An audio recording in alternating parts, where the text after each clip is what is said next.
Merci à vous de m'accueillir. Donc, comme François l'a dit, je suis liégeois, donc je suis particulièrement content d'être ici. C'est ici que j'ai grandi, c'est ici que j'ai fait mes études, c'est ici que j'ai commencé à travailler et c'est ici, à la Maison de la Presse, que j'ai assisté à mes premières conférences de presse et que j'ai fait mes premières interviews et mes premiers reportages.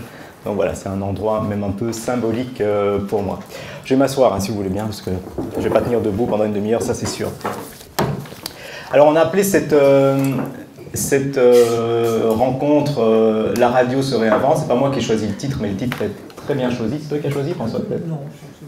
Bon. Ben voilà, c'est un très bon titre parce qu'effectivement, la radio aujourd'hui doit se réinventer. Et si elle doit se réinventer, ben, c'est simplement pour garantir son avenir, garder ses auditeurs d'aujourd'hui, éventuellement en recruter de nouveaux. Parce que la radio aujourd'hui, elle est face un adversaire qui est redoutable, plus redoutable sans doute que la télévision, c'est Internet. Et pourquoi est-ce que c'est un adversaire redoutable? Parce qu'Internet, finalement, il a volé à la radio l'une de ses plus grandes spécificités, c'est l'immédiateté. Jusqu'à présent, ces dernières années, pendant des dizaines d'années, le meilleur moyen d'avoir l'information la plus fraîche, c'était d'écouter la radio. La radio, c'était le média qui allait vous donner l'information de la façon la plus rapide. Sauf qu'aujourd'hui, c'est plus la radio qui vous donne l'information le plus rapidement, ben c'est Internet. Parce qu'à la radio, vous devez attendre, sauf s'il y a une grosse actualité qu'on fait un flash spécial, mais à la radio, vous devez attendre l'heure pile pour avoir le flash d'information, pour avoir les dernières infos. Sur Internet, vous l'avez immédiatement. Vous avez même des alertes sur votre téléphone qui vous indiquent les dernières infos immédiatement. Donc la radio, aujourd'hui, doit s'incruster d'une certaine manière sur Internet pour garder ses auditeurs. Et pour s'incruster sur Internet, la meilleure façon, apparemment, c'est de faire de la radio filmée, de faire de l'image, parce que des études ont montré que de simples liens audio sur Internet fonctionnaient moins bien que des liens vidéo. Donc c'est en partie pour ça que la radio est filmée aujourd'hui pour construire des vidéos sur base de la radio. Il y a une autre raison pour laquelle on filme la radio aujourd'hui, mais ça c'est le cas depuis plusieurs années, c'est aussi pour pouvoir diffuser la radio à la télévision, parce que les télés et les radios se sont vite rendus compte qu'en collaborant, c'était un peu du gagnant-gagnant, si vous voulez, parce que la radio, en passant à la télé le matin, allait peut-être se faire connaître si elle n'était pas connue de certains téléspectateurs. Chaque poste de télévision le matin devenait un récepteur radio supplémentaire, donc la radio, de cette manière, parvenait à agrandir son audience. Et c'est tout bénef aussi pour la télé, parce que la télé, en diffusant des émissions radio le matin, diffuse des programmes d'une certaine manière à moindre coût, qui sont souvent composés de journaux parlés, donc d'actualités fraîches, et qui vont attirer sans doute davantage de téléspectateurs qu'une rediffusion d'un vieil épisode de Derry, par exemple, ou Les Feux de l'amour. Et ces téléspectateurs qui vont arriver pour regarder la radio le matin à la télé vont peut-être rester plus tard pour regarder les autres programmes de la chaîne de télé. Alors, j'ai apporté quelques petites vidéos à vous montrer pour un peu que vous voyez d'où on vient concernant la radio filmée et où on est aujourd'hui. Donc pendant des années, et il y a encore quelques mois de ça, la radio, et c'est encore le cas sur beaucoup de radios, la radio filmée c'est plutôt un truc de ce style-là. Donc vous avez un studio, des caméras qu'on voit d'ailleurs là au fond sur la droite. Vous avez des animateurs, des journalistes avec des casques. Je vais un petit peu diminuer le son. Des animateurs cachés dont le visage est caché en partie par des micros. La mise en l'image n'est pas top. La réalisation n'est pas très bonne. Là, il y a Morane qui parle. Il faut un temps de décalage pour qu'on la voit parce que les caméras se déclenchent automatiquement en fonction des micros et ça marche pas toujours très bien. Donc voilà à quoi ressemble la radio filmée sur beaucoup de radios depuis quelques années. je vais arrêter ça et je vais vous montrer ce qu'on fait, comme ça vous voyez tout de suite la différence. Voilà ce qu'on fait aujourd'hui sur Vivacité.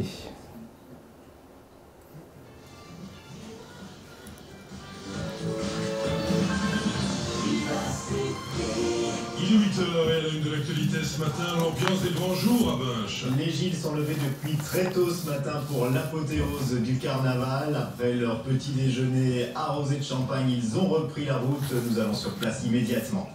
On n'en a pas fini avec le vent, des rafales de 80-100 km/h aujourd'hui. Que faire si on subit des dégâts à cause de la tempête? Catherine Tonero nous répondra. Un taux d'échec de 80% en première année de médecine à l'université de Namur. Les enseignants conseillent à certains étudiants de se réorienter dès maintenant, mais les étudiants ne l'entendent pas de cette oreille. Une nouvelle méthode pour... Voilà, on va s'arrêter là. On va pas regarder tout le journal. Donc vous voyez que ça a radicalement changé. On a toujours un micro, mais il ne cache plus le visage. On n'a plus de casque, on a une oreillette qui est beaucoup plus discrète. On est dans un studio qui est bien illuminé, l'image est bien cadrée. On a ajouté des informations, des titres en dessous. Il y a un déroulant avec les dernières infos qui tournent. Donc on a vraiment renouvelé, voire révolutionné le genre. En charge les patients épileptiques, un accompagnement psychologique pour les malades et leurs proches.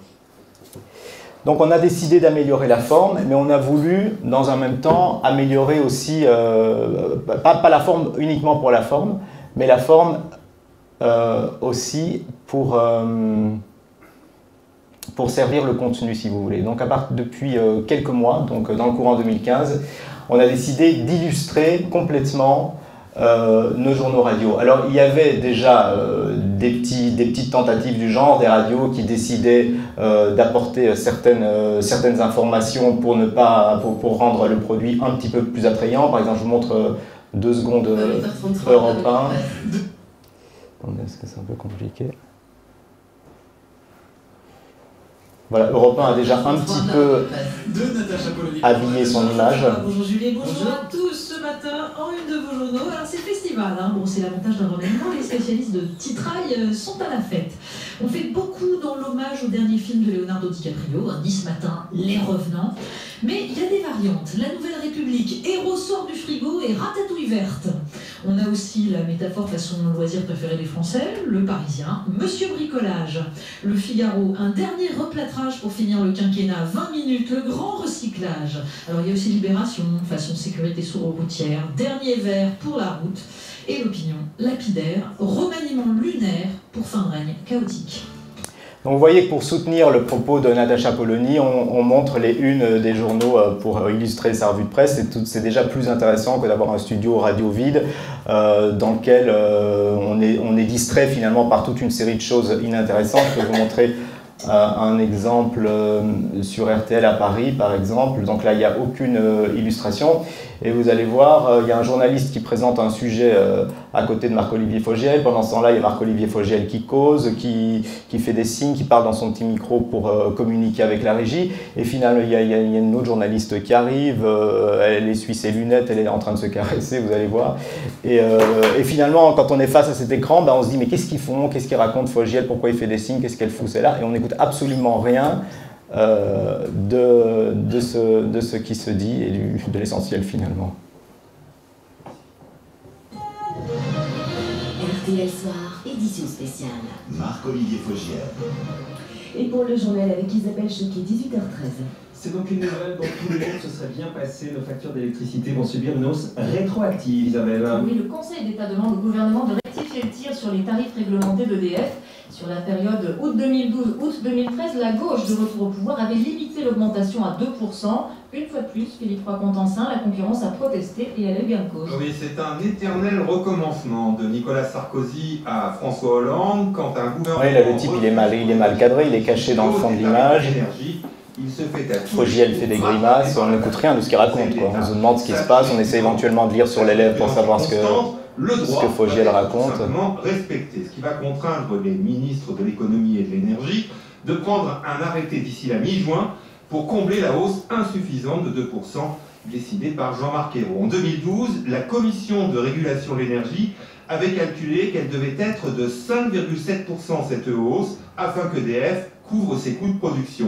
Le rattrapage sera étalé dans le temps, comme pour celui du gaz. Il sera d'environ 40 € pour une famille qui se chauffe à l'électricité. Et bien après ça, l'électricité aura augmenté de 20% en 2 ans. Merci Philippe Roy-Contensin. Le procès de... Voilà, je vous laisse comme ça, vous voyez la nana qui se caresse un peu plus tard. Parce que si vous attendez ça. Sème le trou, Isabelle. Oui, le tueur en série est jugé pour le double meurtre de Montigny-les-Metz en 86. 2 petits garçons sauvagement tués à coups de pierre près d'une voie ferrée. Là, elle arrive, elle a l'air de parler toute seule. On a l'attention attirée par ce qu'elle fait et on n'écoute rien de nouveau de ce qui se raconte. Et voilà que ressurgit un ancien suspect. Elle a l'air d'être ailleurs, elle a l'air de se foutre royalement de ce que sa collègue raconte.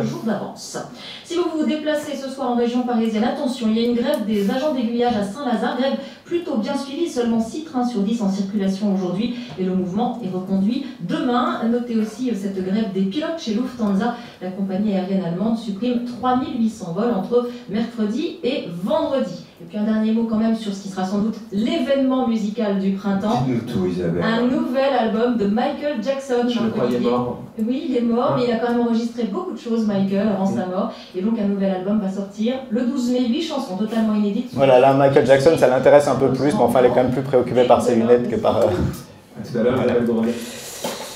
Donc on a vraiment voulu éviter cet effet pervers de la radio et illustrer totalement les journaux. Bon, quand on nous a dit qu'il faut illustrer totalement les journaux, je vous avoue qu'on a eu un petit peu peur parce qu'on a dit comment on fait pour illustrer les journaux du début à la fin. Alors on a réfléchi, on a essayé de prendre les 4 figures un à un, on a réfléchi à la manière de les illustrer. La manière finalement la plus simple d'illustrer les journaux, bon, on a souvent des billets qui sont enregistrés à la radio. On se dit comment on illustre un billet d'un collègue qui a enregistré son papier la veille. Ben, on s'est dit le plus simple c'est de lui demander de venir en studio, comme ça on résout déjà un problème d'illustration et donc ça donne ceci par exemple, si j'y arrive. Attends, ça se chevauche. Le journal présenté par Sébastien Pirel. Bonjour Sébastien. Bonjour, une rentrée qui s'annonce chaotique donc ce lundi matin sur les routes. Il y a cette double manifestation à Bruxelles, on va y venir dans un instant. Et la neige, elle tombe dans les provinces de Liège, de Luxembourg et du Limbourg. Simon Gérard, pas de gros soucis à l'heure qu'il est, mais ce matin, il vaut quand même mieux être très prudent sur les routes. Ouais, surtout en province de Liège, du côté de Baptiste-Cherat. Les grands axes ne sont pas encore complètement dégagés là-bas. Les épandeuses sont passées, mais il faut encore un peu de circulation pour que le sel fasse son effet. Soyez également particulièrement prudents sur les réseaux secondaires et sur les bretelles d'accès aux autoroutes. Voilà, donc les journalistes maintenant, plutôt que d'enregistrer leur papier, viennent de préférence en studio. Et comme vous le constatez, ils font plus tout à fait de la radio, ils font quand même un peu de la télé. Parce que le journaliste regarde dorénavant la caméra, il n'a plus de casque et il n'a pas de prompteur, contrairement à la télévision. Donc il se retrouve avec ses feuilles et il doit commencer à regarder la caméra, à la limite le plus souvent possible, en tout cas lever le regard de temps en temps pour donner, pour être finalement plus proche du téléspectateur et donner presque, j'allais dire, une illusion de la télévision. Mais bon, finalement, nos ancêtres, ils ont travaillé comme ça aussi avant les prompteurs, ils se débrouillaient très bien comme ça. Mais c'est vrai que c'est un peu inconfortable pour nous. On avait l'habitude d'être cachés dans un studio radio, on pouvait lire nos papiers, on pouvait arriver mal habillé. Bon, parmi les différentes consignes qu'on nous a données maintenant, qu'on nous a demandé de respecter, c'est aussi de faire un petit peu attention à la manière dont on s'habille, essayer de s'habiller de manière plutôt neutre. Mon camarade Simon Gérard, il avait l'habitude de venir avec des pulls à capuche super dry. Ben non, il peut plus quoi du coup, parce que ça voudrait dire qu'il fait de la publicité en même temps à la télévision, donc ça, ce serait pas possible non plus.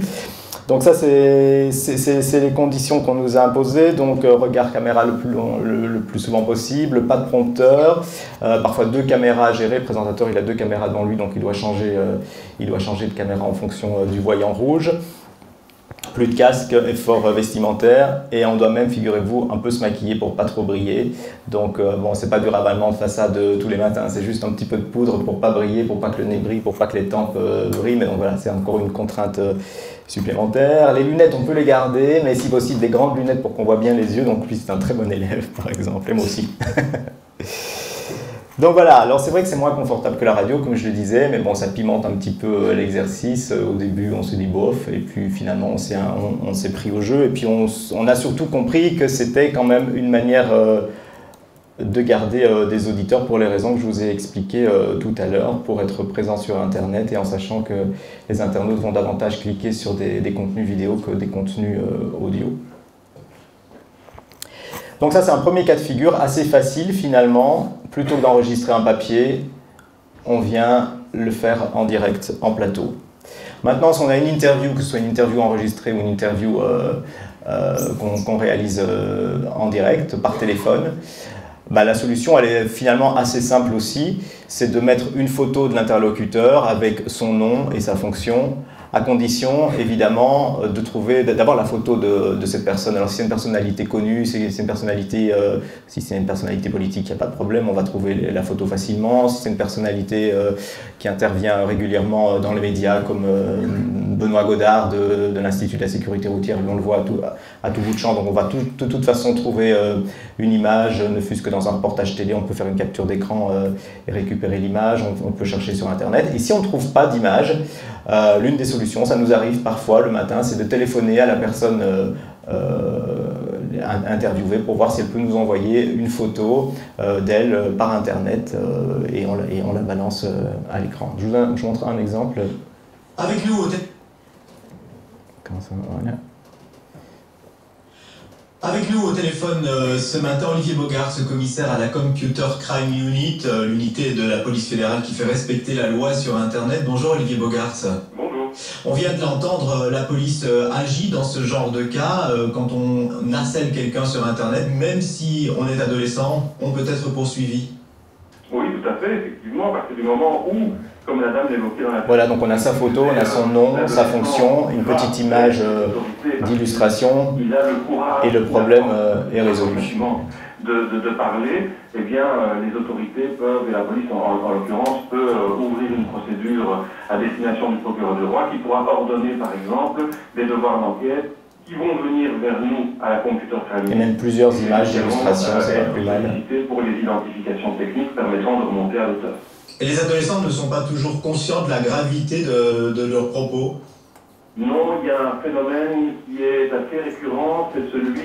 Voilà un deuxième cas de figure. Il y a un troisième cas de figure qui est un peu plus compliqué, c'est quand on réalise un reportage, donc avec des interviews, avec la voix du journaliste, que fait-on? Soit on illustre ce sujet après coup, donc on a le reportage radio et les personnes chargées de l'illustration vont chercher des images qui collent le mieux au sujet, parfois des images prétextes, les photos de nouveau des intervenants. Mais une autre manière de procéder, qu'on essaie d'appliquer de plus en plus maintenant à Vivacité, c'est de demander, et ça va vous intéresser si vous faites ce boulot plus tard, c'est de demander au journaliste qui part en reportage de lui-même faire des photos, de photographier ses interlocuteurs, et éventuellement même peut-être de faire des vidéos s'il en a la possibilité. Et alors on a un bon exemple ici d'une journaliste qui est à la frontière entre la Syrie et la Turquie et qui a fait le boulot très bien. C'est syrien. Un reportage d'Aline Wavreï près de Kilis en Turquie, à la frontière syrienne. C'est un immense dépôt, comme un labyrinthe. On y trouve de tout, ou presque. Zafar Astoy, le porte-parole de l'organisation, est notre guide.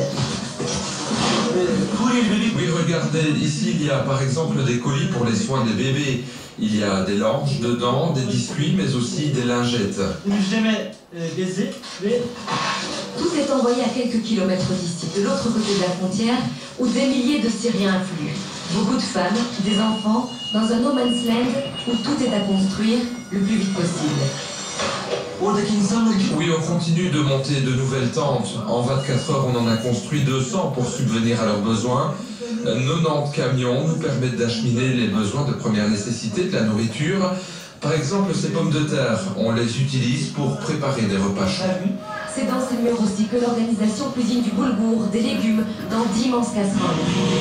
Elles aussi passeront la frontière, un travail titanesque, mais qui n'est pas encore suffisant. Hikmet Selem de l'organisation IHH. Nous ne pouvons leur donner qu'un seul repas par jour, donc bien sûr ils ont faim. Et puis, même si ces personnes ont fui, elles ont toujours très peur, et ça, c'est difficile à voir. Alors ici aussi, on attend que le gouvernement turc ouvre la frontière. Reportage d'Aline Wavreille avec Anne-Carole Severnin. Voilà, donc ça c'est vraiment quelque chose qui a changé dans le métier de journaliste radio, c'est vraiment de penser toujours à l'illustration de son sujet, au cas où son sujet est diffusé à la télévision, ce qu'a très bien fait Aline Wavreille ici. Donc il y a la possibilité de faire des photos soi-même ou des vidéos. On peut aussi procéder autrement. Je vais citer deux exemples. Si on va par exemple à la présentation d'une nouvelle campagne de sécurité routière, on peut peut-être voir avec les organisateurs de cette campagne s'ils ont un clip vidéo de présentation de la campagne qui va nous permettre d'illustrer le sujet. Si on va interroger un chanteur, on peut peut-être voir avec la maison de disques s'ils n'ont pas des images d'une session d'enregistrement de l'album en studio qui nous permettra aussi d'illustrer leur reportage. Donc il faut vraiment maintenant garder dans un coin de sa tête toujours cette consigne, le sujet, il va peut-être être utilisé par Vivacité et il va peut-être devoir être illustré. S'il est utilisé par les autres radios qui n'illustrent pas encore leurs journaux, c'est pas grave, mais si c'est Vivacité qui décide de prendre le sujet, à Viva, ils vont devoir illustrer le sujet. Alors soit j'apporte mes photos, ou alors c'est eux derrière qui vont devoir trinquer pour trouver des illustrations. Il y a un autre cas de figure encore, c'est à peu près... non, il y en a encore deux. Heureusement, à l'RTBF, c'est aussi une télévision à la base, donc on bénéficie de toute une série d'abonnements à des agences qui fournissent des images internationales notamment. Et là, il y a vraiment beaucoup d'images qu'on peut utiliser. Et la dernière, pas plus tard que ce matin, le concert de Eagles of Death Metal à l'Olympia à Paris. Là, on avait des images, je pense que c'est des images, soit c'est des images internationales, soit c'est des images envoyées par le journaliste télé qui était sur place hier pour faire son reportage, je ne sais pas exactement, mais en tout cas, ils ont pu obtenir les images qui nous permettent d'illustrer le sujet avec de la vidéo, ce qui est évidemment toujours mieux que de simples images fixes.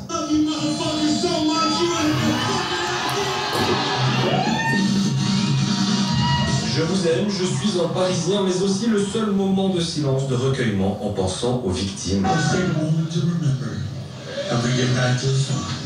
Mais ce que le groupe américain fait de mieux, c'est quand même du rock. Alors, pas de place pour la tristesse, dit Étienne. Évidemment, il fallait qu'on enterre, ce soir, évidemment, il fallait qu'on commémore, ce soir, évidemment, il fallait qu'on fasse des choses comme ça, mais le plus important, c'était quand même qu'on fasse la teuf, et c'était une boum.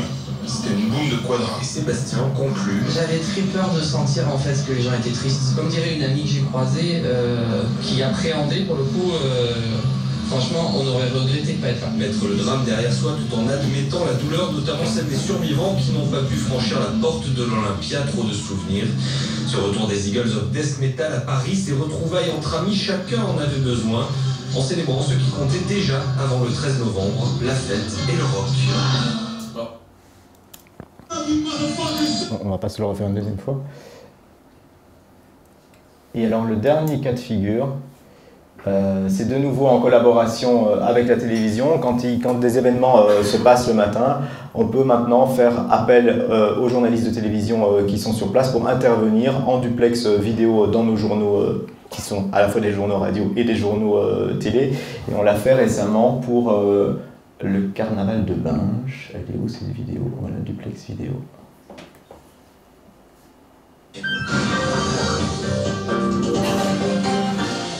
Il est même pas 8h03, mais Binche est déjà en effervescence depuis plusieurs jours déjà. Et oui, depuis plusieurs heures déjà. Hein. Le carnaval commence très tôt le matin à Binche, on peut même dire en fin de nuit. À cette heure-ci, le ramassage des Gilles a déjà eu lieu. Le petit déjeuner aux huîtres et au champagne est terminé. Et après ce petit remontant, les Gilles se sont remis en route. Sarah Hendrix, vous êtes à leur côté. Eh bien oui, Christophe, les huîtres et le champagne sont presque déjà loin. Ici à Binche, le ramassage est terminé et les Gilles sont tous réunis en société. Il y a donc 10 sociétés, en plus une société de paysans et 2 sociétés de fantaisie, les Pierrots et les Arlequins. Alors en ce moment, ils sont tous réunis et ils vont tous converger vers la place, vers la grande place, juste devant l'hôtel de ville. C'est là qu'ils vont entamer leur rondeau avec les fameux masques de cire qui ne sont sortis que le mardi matin. Et puis ils vont être reçus à à l'hôtel de ville pour recevoir les médailles des jubilaires. Quand un Gilles a fait 30 ans de Gilles, 25 ans, eh bien il reçoit une médaille. Et après l'hôtel de ville, ce ne sera pas terminé parce que la journée sera très longue pour les Gilles, Sarah. Oui, la journée sera encore très très longue. D'abord, ils vont se retrouver pour un petit dîner en famille. Et puis cet après-midi, là, c'est vraiment l'apothéose du carnaval avec le cortège qui va défiler dans la ville. C'est là que les Gilles vont lancer leurs fameuses oranges, plusieurs dizaines de kilos par Gilles. Et puis, ils vont, on l'espère, pouvoir porter leur fameux chapeau de plumes d'autruche. Le problème, c'est que s'il pleut trop, ils ne pourront pas les sortir avec le risque de trop les abîmer. Et là, les premières gouttes commencent ici à tomber à main. On croise les doigts, mais l'expression dit que le bon Dieu est benjou. Et donc, on espère que le temps, la météo sera quand même de notre côté cet après-midi. On l'espère, merci Sarah Hendricks en direct du carnaval de Binche. Le carnaval, ce n'est pas qu'à Binche. Donc voilà, alors donc ça c'est un duplex réalisé par une journaliste de la télé. C'est un exercice un peu périlleux, ça on s'en rend pas tellement compte. Mais comme elle a l'habitude de faire de la télévision, le risque pour elle c'est de faire référence à l'image. Or, il ne faut jamais oublier évidemment qu'on fait d'abord de la radio. François le disait, il y a à peu près 350 000 personnes le matin qui nous écoutent à la radio. Il y en a 10 fois moins à la télévision. Il n'y a pas beaucoup de personnes qui regardent la télé le matin. Donc l'erreur de sa part, ça aurait été de dire, à un moment, il y a un petit garçon qui fait signe. Ça aurait été de faire une référence par exemple au petit garçon. Ben, vous voyez ce petit garçon, il a l'air content d'être là. Ben non, parce qu'à la radio, ma pauvre fille, on ne le voit pas le petit garçon. Donc ça c'est vraiment un élément auquel il faut être attentif dans ce genre d'exercice. Et alors je vais vous montrer une dernière chose. Ça ne vient pas du tout de chez nous, ça vient de France Info, mais il y a des gens qui ont de bonnes idées ailleurs aussi.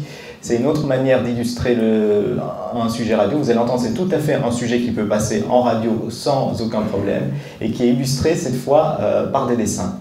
C'est une chronique qu'on retrouve sur le site internet de France Info. Il y en a toute une série. Il y a eu, j'ai vu récemment, il y a un portrait de Donald Trump. Et ici, c'est un peu un portrait de la société Starbucks.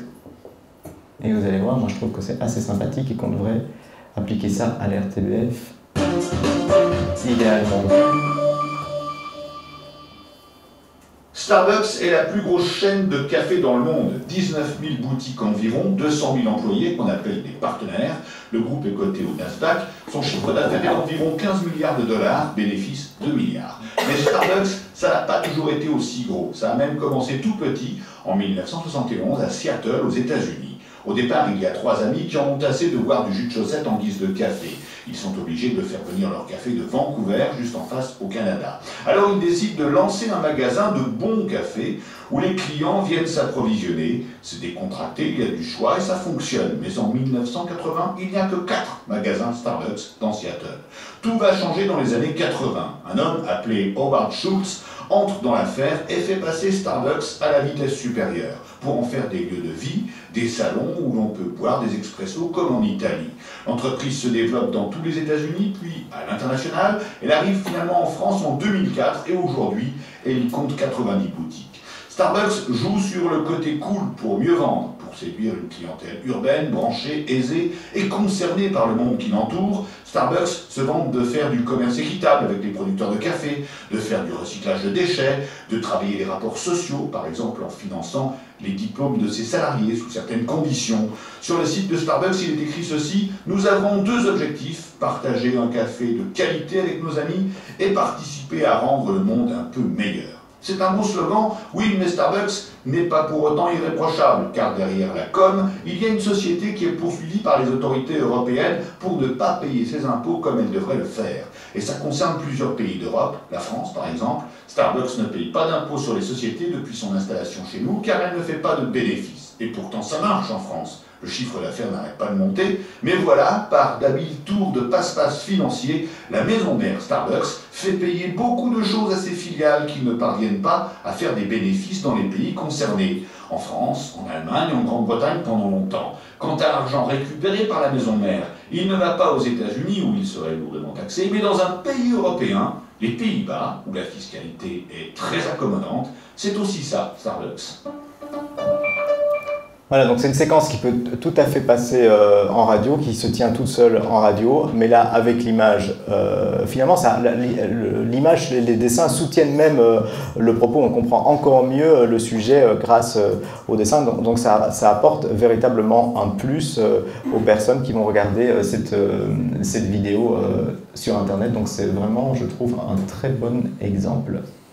Donc pour ce résumé, par rapport à ce que le nouveau projet change pour les journalistes. Pour les présentateurs, vous avez compris, c'est un petit peu soigner son image, regarder la caméra même si on n'a pas de prompteur.